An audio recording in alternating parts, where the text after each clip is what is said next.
Well, greetings everybody, and welcome once again to the Rec Poker Podcast. I'm your host, Steve Fredland, excited to bring you another episode as we dig into another hand and we explore some of the insights from other players around the state of Minnesota and beyond. I want to give a quick shout out to Running Aces, who is our official sponsor. They've been a great supporter of what we're doing. And if you have any issues in getting the podcast, I would say just go directly to runaces.com/recpoker. And we've got all of the past episodes out there. We put all of the text, so you have this hand history. You'll have all of the information on there, so you can read through it, think about what you would do before you listen, and then just click into the podcast directly from there. And while you're out there, check it out, see what's going on at Running Aces, and maybe find a tournament that works for you, and we can see you out there on the felt. So thanks to them, and thanks also to the Free Poker Network, providing free games around the country at local bars. It's a great way to learn the game and a great way to meet some cool people, and they've been a good supporter of Rec Poker as well. So with that, why don't we get into this hand for this week? And this is a hand that I reconstructed from memory. It's a hand that's probably about 2 years old. It's from a tournament that I played at Running Aces. And so I remembered the best I could, and then I filled in the rest. But it is, I guess, based on reality, if that's important to you. So here's the situation. It's a $100 no-limit hold'em tournament. I'm playing at a 10-handed table. There's 120 people who started, and 40 people are left. And out of that 40, 12 will get paid. So the average stack is around 30,000 chips. Our stack is about 75,000 chips, so we've had a good start to the tournament. The blinds are 500, 1,000 with a 100 ante. And it is folded to us in the cutoff, and we're sitting there with 6 of hearts, 6 of diamonds, and we raise from 1,000 big blind, we raise it up to 2,400. And remember, we started with 75,000 chips. We're in the cutoff. The button calls, and they started the hand with 80,000 chips. And this player has been pretty straightforward, pretty ABC. They're betting and calling when they have it, folding when they don't, to the best that I can tell. So pretty straightforward player on the button to our left calls our raise to 2,400. The small blind folds, and the big blind completes the blind. And they started the hand with about 60,000 chips. Now, this player has been a bit spewy, a bit up and down, a lot of variability in their play throughout the tournament. They're playing a much wider range of hands pre-flop than most other players at the table. So we've got three-way action going to the flop. The total pot size is 8,700 chips. Now, the flop comes Jack of spades, 9 of clubs, 6 of spades. So we have now flopped a set with a Jack 9-6 board. We got pocket sixes. There are 2 spades on the board and a couple of straight draws as well. And the big blind checks to us. Now we bet 6,500 into the pot of 8,700 out of our remaining 72,500. And the button calls the 6,500. And then the big blind folds. So now we're heads up, and we've got a pot size of 21,700 chips. Now the turn card is the 10 of spades, which makes the board Jack of spades, 9 of clubs, 6 of spades, 10 of spades.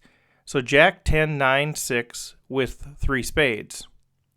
Now we lead out on the turn for 14,000 chips, and the button calls the 14,000, leaving us with a pot now of 76,700 chips. The turn card is the 8 of hearts. So that makes the board Jack of spades, 9 of clubs, 6 of spades, 10 of spades, 8 of hearts.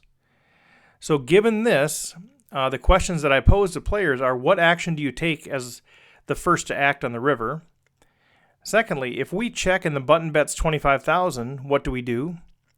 Thirdly, if we bet 22,000 and the button goes all in, what do we do? And what analysis or insights do you have on our play so far up to the river? Maybe some different things to think about from there. All right, well, let's hear what Matt Hamilton had to say. Thanks, Matt, first of all. Matt says, first of all, let me say that I think checking the turn is extremely reasonable in this situation. On a flop of Jack 9-6 with 2 spades, the 10 of spades is literally the worst card to hit the turn. Let's think about the types of hands an ABC player calls a preflop raise with that calls again on the flop. King Queen, Ace X of spades, Ace Jack, Ace 9 of spades, Queen 10 of spades, King 10 of spades, and we can throw in 10 8 of spades and 8 7 of spades. When we think about those hands and the fact that the 10 of spades fits in perfectly with his range, we should consider checking and playing a little pot control for a number of reasons. One, we are up against probably the only player at the table who covers us in chips, being as we are at 2 times the average, and we are both very deep. What do we do if he raises us on the turn? We decided to bet nearly a quarter of our stack. If he raises, we hate folding a set, but we are probably behind. All of a sudden, we are in a terrible position. Whereas if we employ a check-call strategy, we allow ourselves to see some rivers and reevaluate, as well as disguise our hand. Now, obviously, betting the turn makes sense to force draws to pay, but the biggest draws already got there on the turn.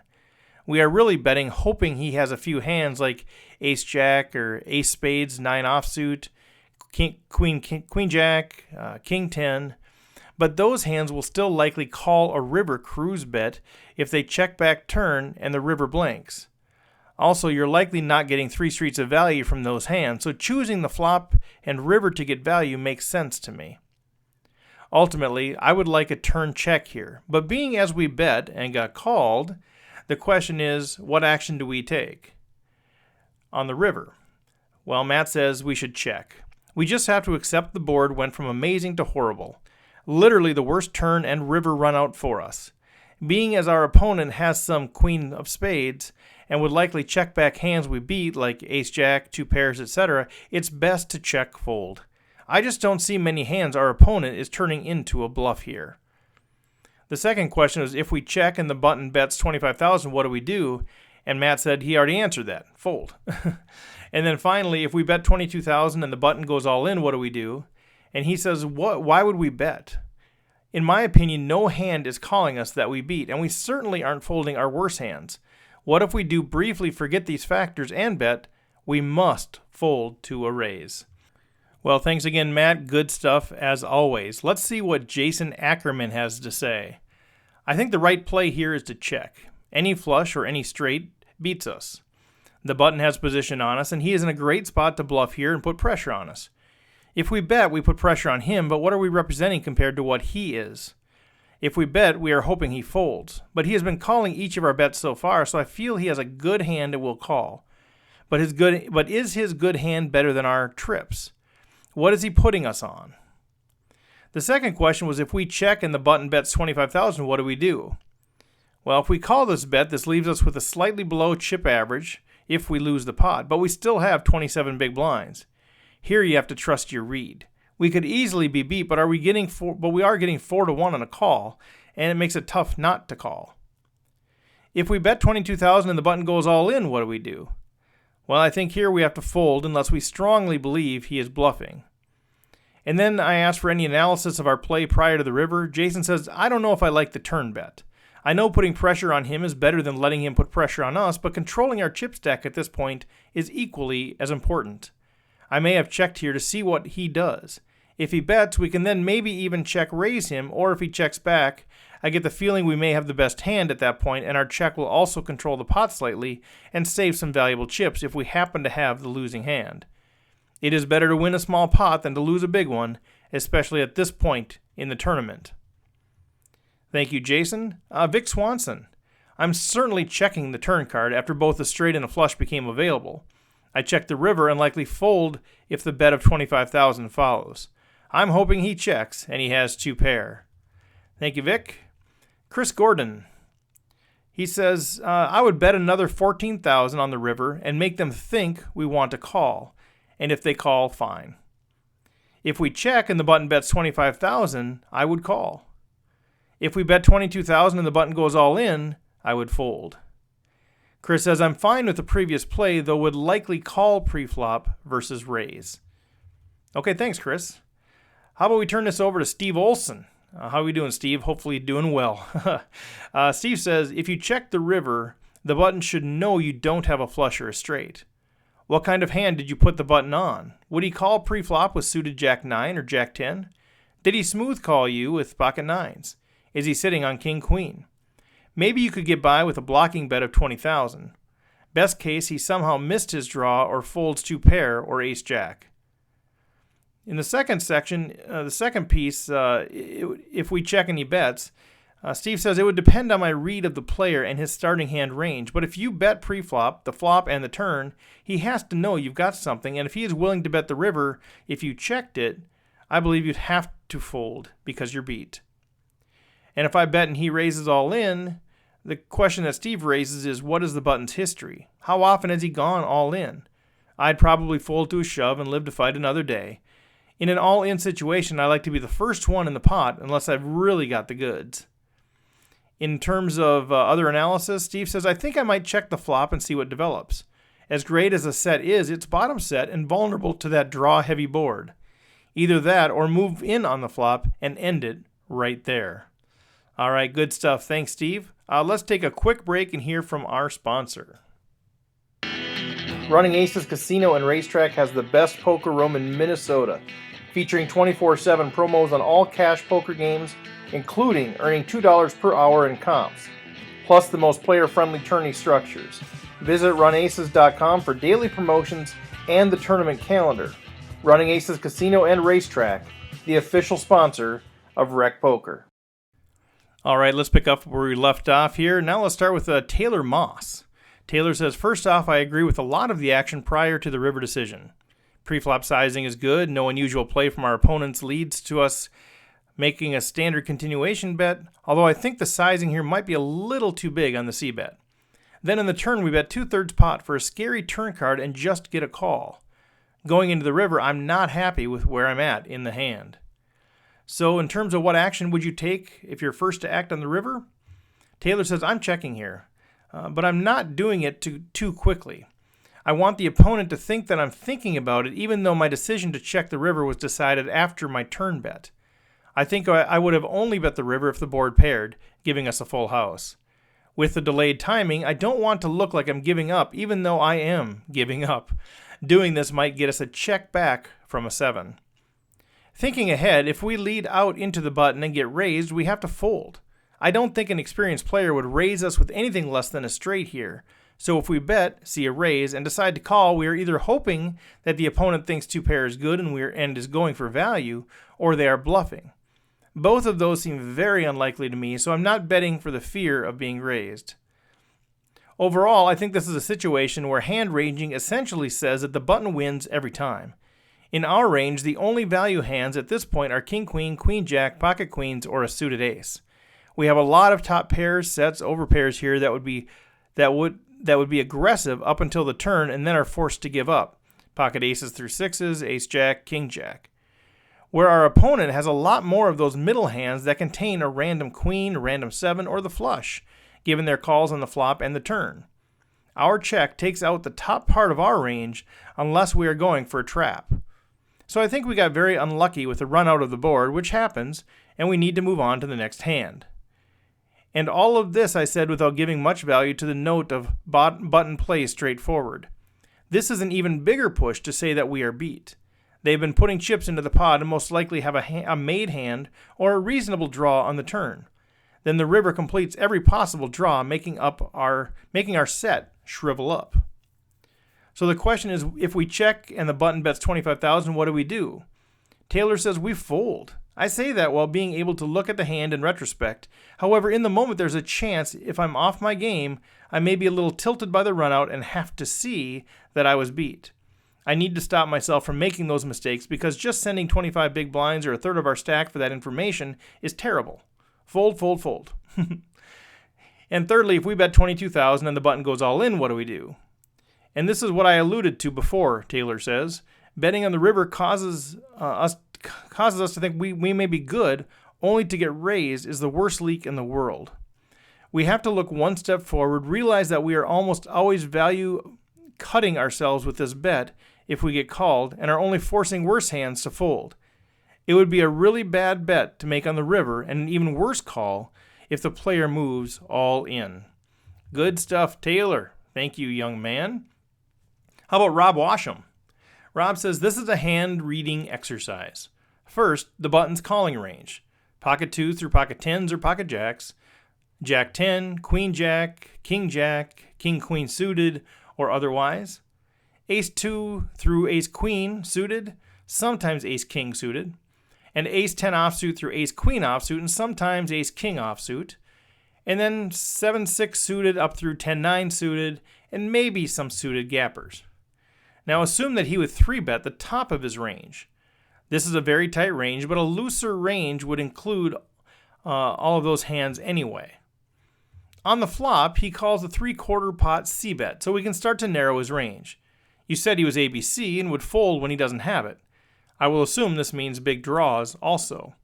So the calling range on the flop becomes jacks through 7s, Jack 10, Queen Jack, King Jack, and maybe King Queen for the gut shot draw, and all of the spade combos.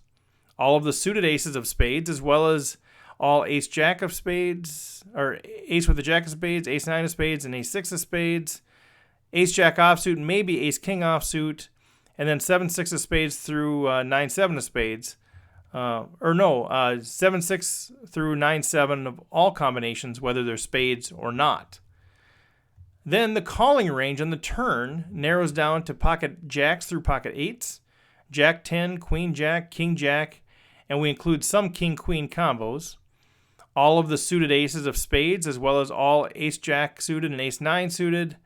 We got Ace Jack offsuit, and then we got all the combinations of 7-6 through 9-7 suited cards. So, a lot there. Rob says we may be able to eliminate some of the flushes and sets because he may have raised the turn with these, but he could be trapping or trying to get to showdown cheaply with a small flush. Wow, his range is very nutted. I didn't count the combos of cards, but it looks like he has more straights and flushes than he does 2-pair. So question 1, I would be checking this river and hope for a check back. I don't think I would call any bet on this river. So question 2 is I would fold. Question 3 is I would fold. So whether we check and he bets, or if we bet and he raises, either way Rob would fold. Question 4, in terms of other insights, the way the villain is described, I would want to see if he bets out if you check on the turn. If he checks, we get a free card to the house. If he bets, it would probably be smaller than your sizing, allowing you to see the river for less. All right, thank you, Rob. Very good stuff again. Mike Inglehop says, I would check and pray he checks too. It's an awful board for the bottom set. What worse hands are calling us? 2-pair? 2-pair and 1-pair hands could pretty easily fold if they haven't already. We are only called by better when we bet here, in my opinion. If we were going to bluff here, I'd probably save my bluffs for Ace-X hands that contain the ace of spades, and it's going to have to be a shove because we have less than the pot left. Secondly, if we check any bets, Mike says this is a gross spot. We're getting 4-1 on a call, so what's the math? We have to only be right around 20 to 25% of the time. Can we come up with some floats that are now bluffs? Perhaps Ace-King with the ace of spades or King of spades? They probably raise pre-flop, though. Maybe Ace-Jack or Ace-10 with the ace of spades. Maybe King-Jack or King-10 with the King of spades. I don't see any other Ace-X with ace of spades that makes sense. And I think there are a ton of hands that beat you. Ace-Queen suited and Ace-Queen with the ace of spades. King-Queen suited and not. All Queen-Jack suited or not. Queen-9 of spades, Ace-9 of spades, King-9 of spades, 9-8 of spades, 9-7 of spades, 8-7 of spades. And then a set of 9s or Jacks or 10s that didn't believe you on the flop. Even something goofy like pocket 7s that thought I'm just going to take this away from him at another spade hits ends up beating you.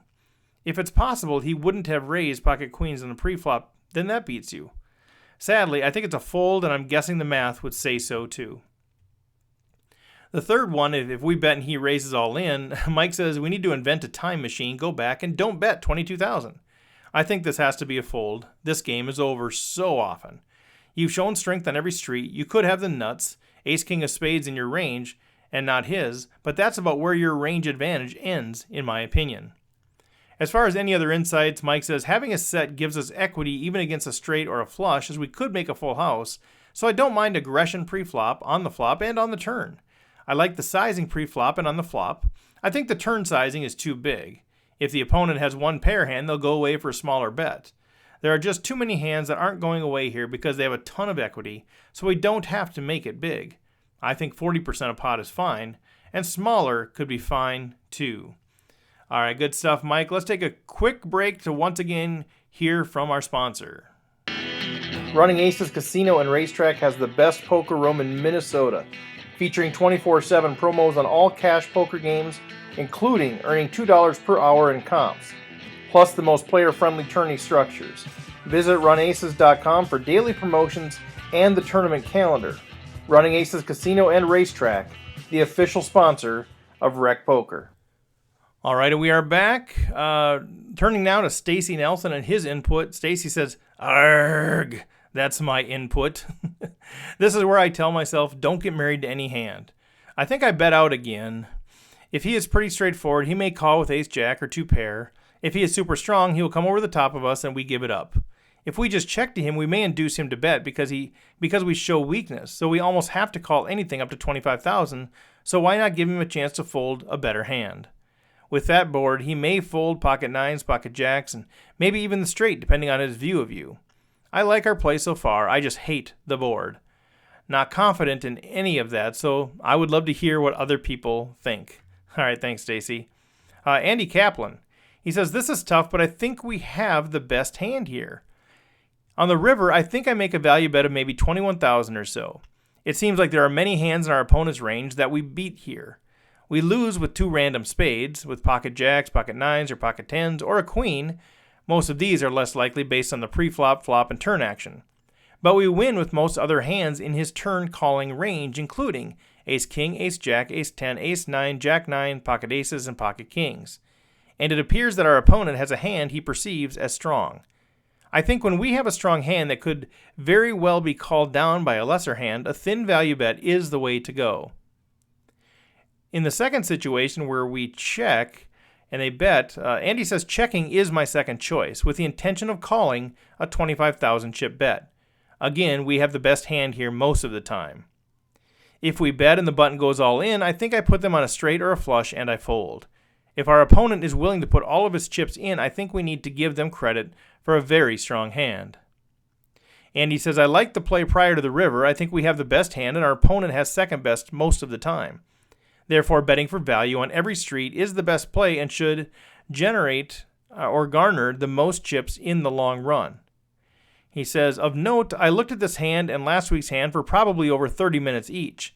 Well, thanks, Andy, for doing that. I appreciate your commitment. But he makes a good point here. Andy says it's way more time than I would get to make a decision at the table. These decisions are much harder to make when you have 10 to 20 seconds plus the pressure of being in a live poker tournament. Just an interesting thought. And I think that's an incredibly valid thought as well. It's much easier to break these hands down later than when you're in the heat of the moment. And that's where, what I'm trying to learn from all of y'all is what are those things I really need to pay the most attention to? What are those principles that can become second nature so that what I'm processing is more of the additional information, but those core principles are already embedded into my thought process. So that's my hope. And I think, Andy, I have the same thought as you on that deal. All right, let's hear from Minnesota Poker Hall of Famer Schneids, Mike Schneider, who once again, Mike, thanks for taking the time to give us your insight. Your words, as much as anybody, have helped my game immensely, and I really appreciate you taking the time to help us recreational players become better. So Mike says, this is the type of hand where there are no real great options. That said, I think I prefer a check on the river. I don't think the button can ever make a huge bet on the river with just a straight. And if we bet the river, I don't think he can ever raise us on the river with just a straight. Therefore, I feel like the river raising range of his is going to be weighted entirely toward nut flush or bluffs. So for me personally, with a nice above average chip stack, I don't want to possibly face an all-in raise and be forced to assess if this extremely polarized range now contains bluffs in it, or if this ABC guy is purely raising me with the nuts and he never has a bluff here. And then before I know it, I talk myself into a hero call because the math says when it's nuts or nothing, it has to be nothing a fair deal of the time. If I felt super confident about my read on this guy as being straightforward ABC, confident enough to for certain go with it, I do prefer a bet fold on this river. Seeming as we will get looked up by a ton of two-pair hands that can be in his range that aren't necessarily a guarantee to bet the river themselves if checked to. All of that said, I think if we bet 22,000 and the button goes all in, we probably have to fold, even with the fact we don't think he will raise straights on this board. If he does raise straights too, this fold becomes trivially easy. The ratchet is definitely the fact that I don't believe he will, therefore increasing the chances of being a bluff, since there are not that many value combinations of hands in his range. There should only be 2 real bluffs hands in his range, King-10 or Ace-King. It would take a rare opportunity to turn Ace-Jack or King-Jack into something like that into a bluff, and his description doesn't sound like he would be that guy. Leading up to the river, I think the hand was played well. The only real debate spot is whether to bet or check call the turn. But since this guy is described as straightforward, I like the betting because there's not as much of a risk that he will semi-bluff raise us with a big draw on the turn. And since the turn has produced a plethora of straight and flush draws, we don't want to give him a chance to check back any of them when he'll definitely call a bet from us while he's drawing. All right, thanks Schneids, and thanks everybody for your input. This is a tough spot for me. Because I know people are willing to bluff, I'm always skeptical of that. The way that it worked is that I checked the button bet about 25,000, and I did go in the tank a bit, and ultimately it was 2 things that made my decision to fold. And so, sorry, we don't know what he has, but I did fold. I checked, he bet, and I folded. And 2 things really emerged for me as key. One was the size of my chip stack.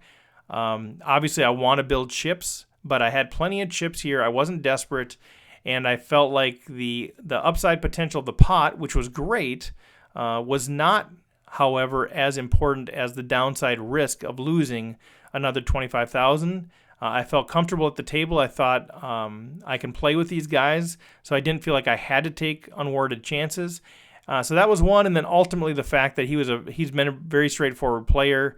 If he chose this time to run a really good bluff, then hats off to him. I just kind of tip my hat to him. But I think, given his personality and stuff, I just don't think a bluff was very reasonable for him as the type of player that he was. So ultimately, I decided to give up the hand, which is always sad to flop a set and give it up. But I think I perhaps lost less than I could have, but not the minimum. It sounds like a lot of you maybe would have checked the turn or made the turn bet lower, which maybe would have made this less of a loss. But all in all, I think I played it okay. I feel okay about it.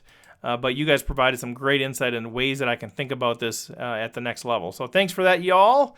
If you have any questions or if you have any comments, you have any hand scenarios you want us to run, get a hold of me through Twitter at RecPoker, Facebook, the RecPoker group. Email me, stevefredland@gmail.com. You can get a hold of me through Running Aces if you want. Please go out to the Running Aces website and link to the podcast from out there. Some great information that they have on upcoming tournaments, but also it helps support them as a sponsor. So runaces.com/RecPoker. If you want to know any other information or if you have any questions or comments for me, please reach out. Otherwise, I guess we will see you next week.